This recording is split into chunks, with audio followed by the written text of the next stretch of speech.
Yeah, obviously not a set of circumstances you want to be in, especially during the middle of the season. Um, I love Dorsey.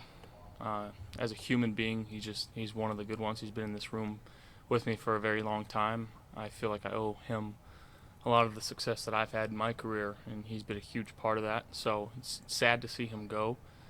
Um, and the fact is, we play better as a team. We probably don't have to make a move like that. He was a big part of what we've been doing here in the last few years. I talked with Coach McDermott, and I understand the thought process of why we're doing it. It's unfortunate, but at the same time, we've got a game against a division rival on Sunday, and we still have time to turn this thing around. How much of a difference do you feel like a move like this can make? I mean, I honestly don't know. I haven't been in a situation like this. And the crazy thing, Joe was that guy 2 years ago where he was, so he understands both sides of it.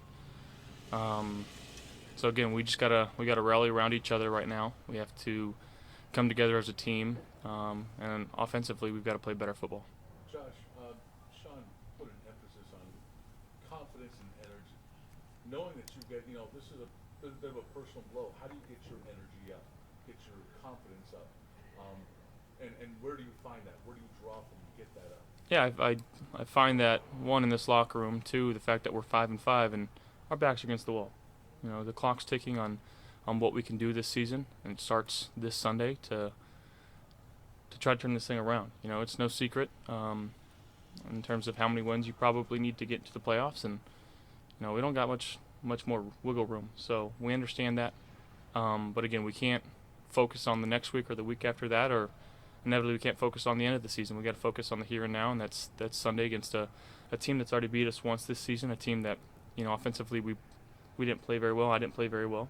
So again, we're looking forward to get out there and playing Buffalo Bills football, the football that we know we can play. And I got a lot of faith in the guys in this room. Got a lot of faith in Joe. I got a lot of faith in myself. So we got to go out there and put together our best ball. Josh, how much of processing this is, you mentioned a little bit, feeling like if you guys had played better, Ken Dorsey would still have his job?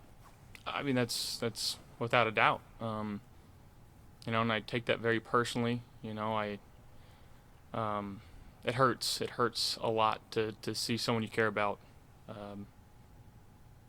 go through a situation like that, and to know that, if I could have done more, if this offense could have done more, we wouldn't have had to do something like that. So, again, it's an unfortunate series of events that have led up to it, and but again, like, as much as you can sit here and feel sorry for yourself and you can sulk on what's going on, we got a game to prepare for, and it's 4 days away, so we can't pay too much attention to it. We got to focus on what we can control, and that's our attitude and efforts every time we step on this field and practice and walkthroughs and meetings, and make sure that we're going to be prepared to go come Sunday.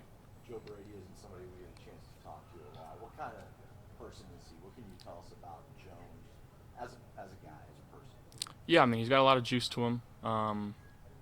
He former ball player himself. I think that he can relate with a lot of the guys. Obviously, he's a fairly younger guy, but again, a guy that's been around the league. He's been an offensive coordinator. He's in the league. He's been a national championship caller at the college level. So again, there's a lot of faith in him. He's been around a lot of football. He's learned under a lot of really good coaches, and we're going to have to utilize his knowledge going forward. In your 2 years with him, what do you think? How has he impacted you? Has it been more technical stuff or mental stuff? What's been the impact? I mean, in terms of just how I prepare, he's an extremely hard worker.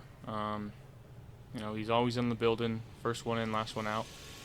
I doubt he got any sleep last night. Obviously, kind of being thrown into a role like this, and it's not a congratulations move. He's in there because we didn't do our jobs, and now we're, like I said, backs against the wall, and he's ready to go in. He's prepared, and we got to follow his lead and make sure that we have his back. Josh, I remember at training camp when Ken got the job, you talking about having a different voice in your ear and kind of getting used to that.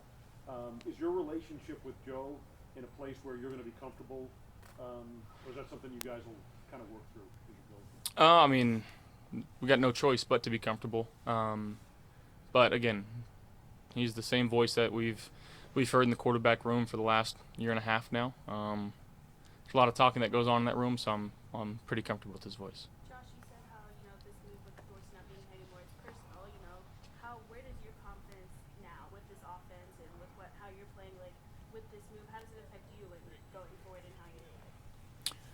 Well, one, I mean, I got to be better. We got to be better as an offense.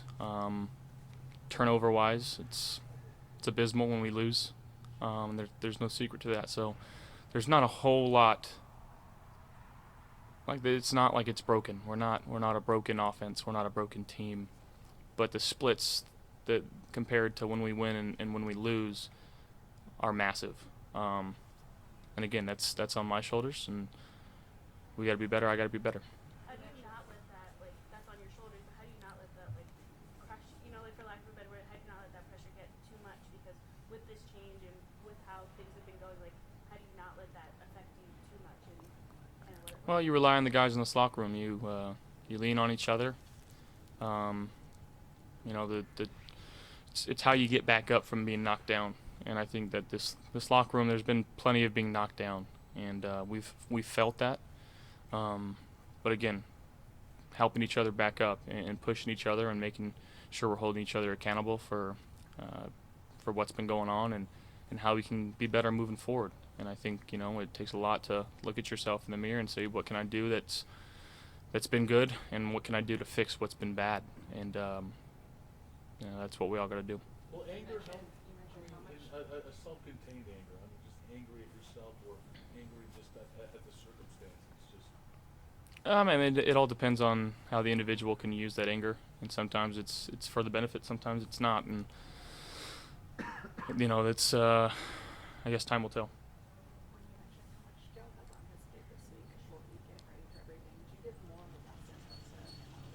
I give him as much input as I can. My phone line is 24/7 when I'm at home. Doesn't matter. I could be sleeping. If he calls me, I'm going to pick up and make sure that we can get on the same page as quickly as possible. Josh, what's your favorite thing about Joe? His attitude. He's a very positive human being. Like I said, he's been through the ups and downs. So, just the energy and the juice that he can bring to our room and bring to the offense, and just the faith that he's got in his guys. Joe, what can you do to tap into the guy you used to play like in terms of parking the cameras? Used to have a shove it up your ass mentality. Doesn't seem to be there as much anymore. How come? I mean, I think we all evolve as human beings. We all evolve as players in this league, and just trying to be the guy that I feel is necessary to be to lead this team. And I'm just trying to be myself, and sometimes it calls for that, sometimes it doesn't. Not quite sure. Josh, the numbers aren't bad on offense. You guys are moving the ball. Metrics are really good. It seems like it's a turnover here, a stall drive there at the end of the drive. Details that, quite frankly, you guys have been pretty buttoned up on over the last few years. How do you get back to making sure those details get back to where they should be? Well, again, I think just making sure that we're communicating as an offense, tightening some things down, making sure that we understand the assignment that we're given. And again, that starts with me. It starts with Joe. Now me being an extension of what he's calling and trying to go out there and execute to the best of our abilities. And again, not getting bored with the stuff underneath, and making sure, again, like I said, the turnovers that we've had in our losses, it just can't have a lot of them. We can overcome one, maybe two, because how good our defense plays. And we've been in games, and again, we've lost 5 games, but I think I combined 23 points. So that's one drive. That's one less drive. If we didn't have a turnover, who knows if we end up with 3 or 6 that drive. But we're limiting our own opportunities. We're hurting ourselves, and we're not putting ourselves in great positions to win football games. And we're asking too much of each other. We're making things very hard for ourselves when things don't have to be that way if we tighten some things up, and that's what we plan on doing. Thank you guys. Thanks, Josh.